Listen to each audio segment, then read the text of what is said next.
The Tennessee boy. The Tennessee boy wearing his overalls in Detroit. It's normal. That's normal, man. When are we going to get you in some overalls?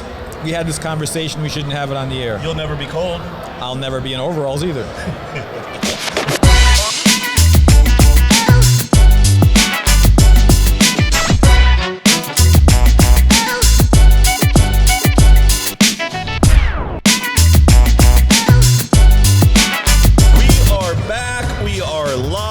OSP TV, the Business of the Business podcast, coming to you live from MotorCity Casino 2025 kickoff conference, Drive to Thrive 25. I would say we have a special guest, but we have the originator, the creator of OSP TV, the one and only Mr. Amer Abdallah. Welcome back, sir. Thank you, OG. It's a pleasure to be back here with you. Yes, sir. And another special guest that is no stranger to OSP. It's been a long time coming, getting him back on here. Super excited to have the super middleweight champion of the world, Caleb Plant, in the house, sir. Yes, sir. Thank you for having me. Appreciate it. Good to be back. Thank you for joining us out here in this warm weather of Detroit in January. I really, that means a lot to us northern folk. Yeah, I got my overalls on, so I'm ready. The Tennessee boy. The Tennessee boy wearing his overalls in Detroit. It's normal.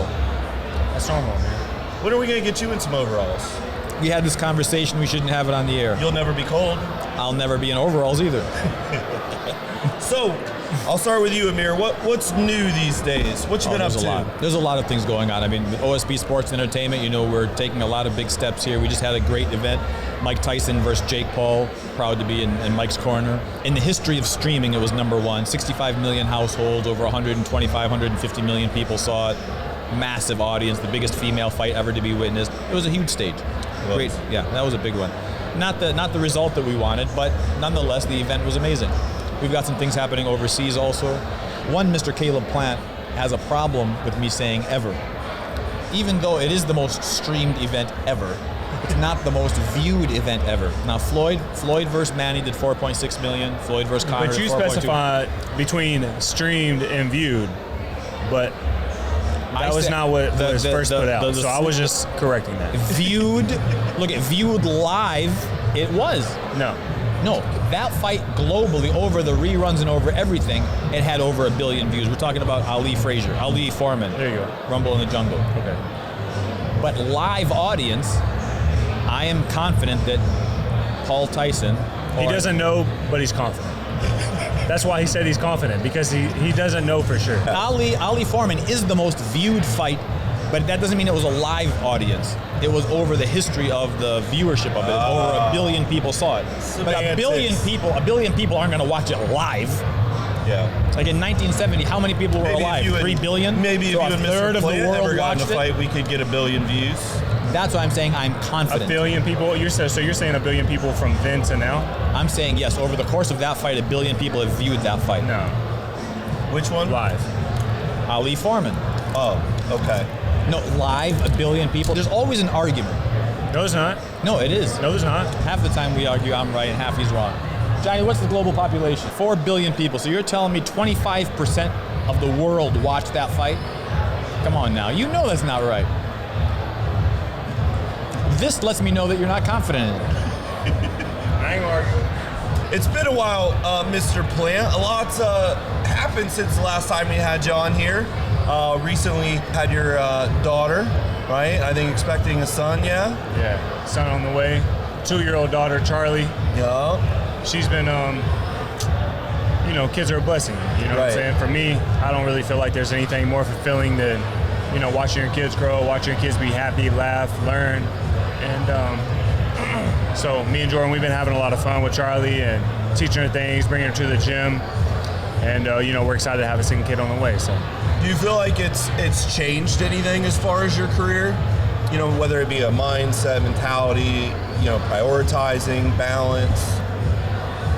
Just, wanting my children to see what hard work looks like firsthand, And I don't feel like, I've always had the mentality of working hard, but, now that they're here, them seeing dad work hard firsthand and seeing what hard work can get them, that just because you slip, you fall, you lose, that doesn't mean that you pack your bags and and head home. That means you go back in the lab and you continue to work hard and fix the mistakes you were making and come back better and, come back and get your hand raised. So yeah.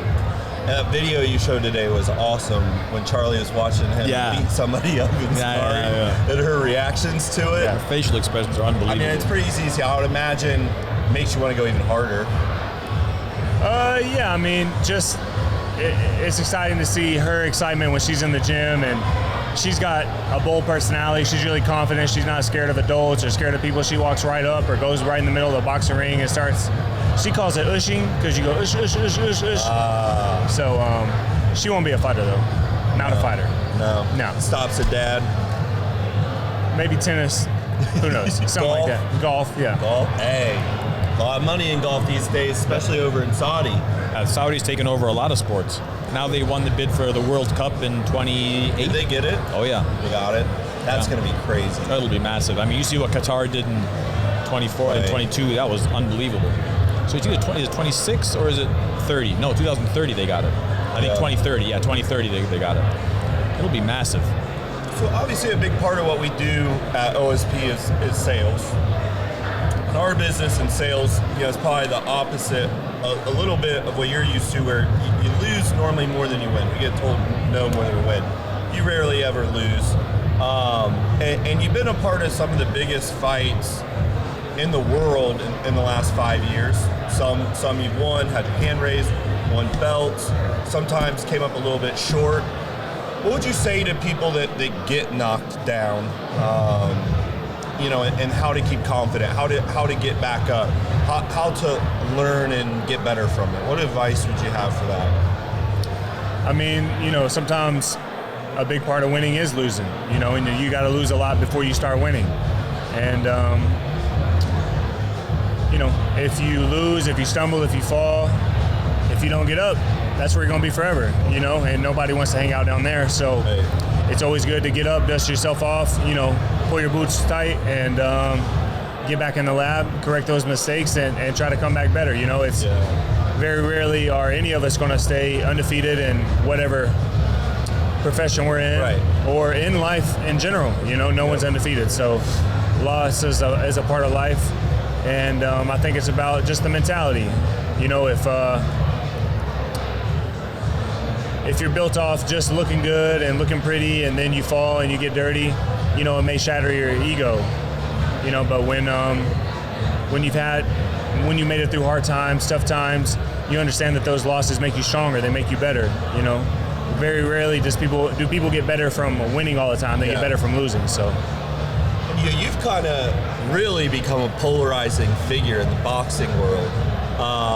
And one of the things I respect is, I think you said it a couple years ago in an interview or whatever, I only want big fights. I only want challenges. And a lot of fighters, as a fan, I see, why is he fighting this dude, right? And you always, I want the best guy that I can get in the ring.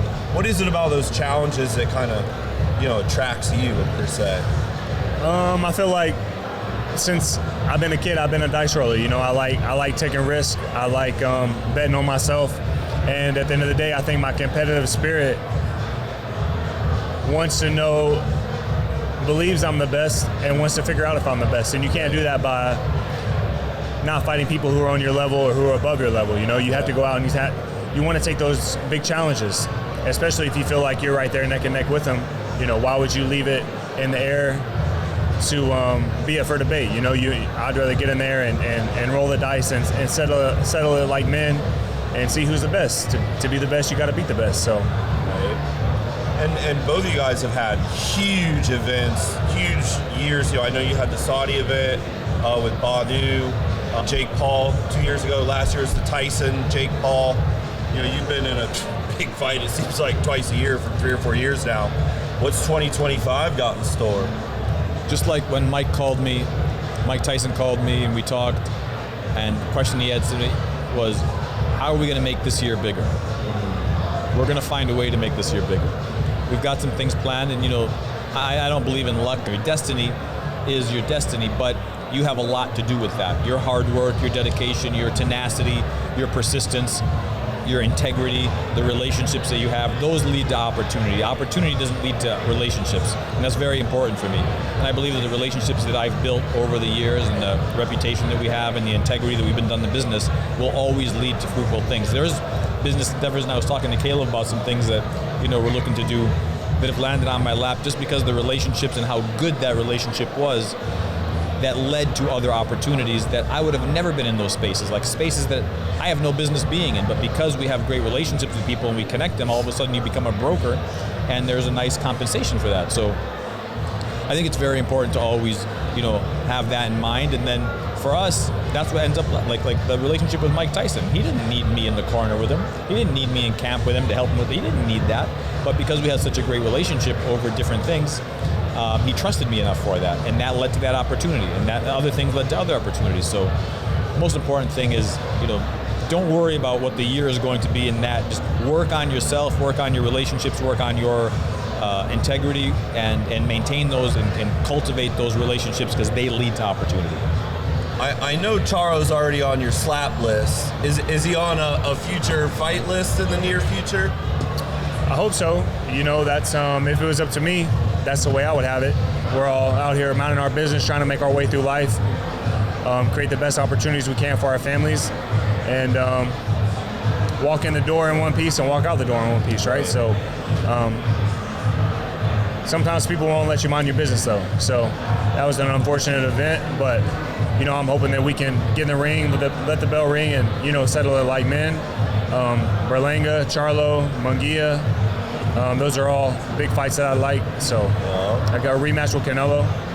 I've gone on to fight all the best super middleweights since the Canelo fight, and on my revenge tour, you know, and so I'm hopefully we can circle back and do it a second time. But at the same time, you know, my career isn't waiting or sitting around for Canelo. You know, I'm going out and being proactive on getting other big fights. So.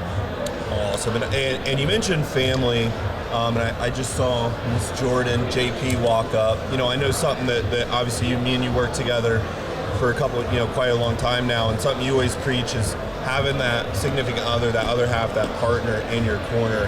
How important do you think that is to being, you know, where you are and successful in general? For me, it's played a big part. You know, it's one thing to have a wife or a significant other, but to have a friend, you know, at the end of the day, that's what we're all looking for, right? Is someone we can have a good friendship with. And me and Jordan, that's what we have. So with everything she's helped me with and done and sacrificed and all the hours and time she's put in, there's no way that I would be at this level and be doing things as thoroughly as I have without, you know, a partner like her who's helping me and helping figure out all the little details. And so she's definitely played a major part in my success. Man, she crushed it today. Yeah, that was amazing. Girls are still talking awesome. about it. That was awesome. I wouldn't be shocked, like, when we look back, we always do like a recap and get follow-up and feedback. That'll be probably the highlight of the weekend, if I had to guess. Yeah. Not to take anything away from you. I know you like being the highlights and everything. I am totally good being in JP's shadows. Like most of us. Yes, like most of us. Jordan Plant is a superstar. And you always preach your was it 90-10 rule? 90-10 rule. Have you ever heard of the 90-10 rule? I have. Huh? I have. Did I tell you the 90-10 rule? Yeah. So that's very important in life, is the picking and the choosing of your spouse will dictate whether or not and how happy you will be in your life. And it will be between 90 and 10%. Like, there's no balance like 60-40. It will be 90 or 10. 100%. Mm-hmm. You want 90% good, right? Yeah. Well, no, it would either be, it'll always be good. And when it's good, the significance of her in your life is only 10% because she allows you to work on the rest of the stuff so you could build it together. But if it's bad, she occupies 90% of your time because all you're thinking about is, is she going to get mad? What do I have to do? What if she doesn't like this? And then you start thinking about that more than you're thinking about the opportunity of growth. Very well said. Yes, sir. And I think we all run into people in the opposite situation in our business. Oh, it's horrible. It's horrible. That's the biggest responsibility you have is choosing your life partner. I believe that. They will either make or break you. Yep, I'd agree with that for sure. Yeah. Unfortunately for Jordan, she didn't have that good of choices, but Caleb did good. I did good. She's a bad judge of character. They're my favorite couple. As honest as he comes. They're my favorite couple. Alrighty, as we wind this thing down, any final thoughts? Once again, I appreciate you coming to Detroit, speaking to the guys. Just excited to be back. All the the people working for OSP, they've been really energetic, really welcoming me and my wife, and we're excited for them to hopefully take some information we've given them, some tips, some motivation, and be able to take that out to their work field and push things even further, and hopefully something we've said over the weekend will stick and help them out in the rough moments. So. Awesome, thank you. Amer, any final thoughts, sir? Gee, I'm a big fan of your podcast. You've done a great job with it. Thank you. I got big shoes to fill. I think you've surpassed them, but you've done very well. I appreciate that. No, it's great. There you have it, folks. Amer Abdallah, super middleweight champ of the world. Caleb Plant, as always, my team, my family, my OSP. We out of here.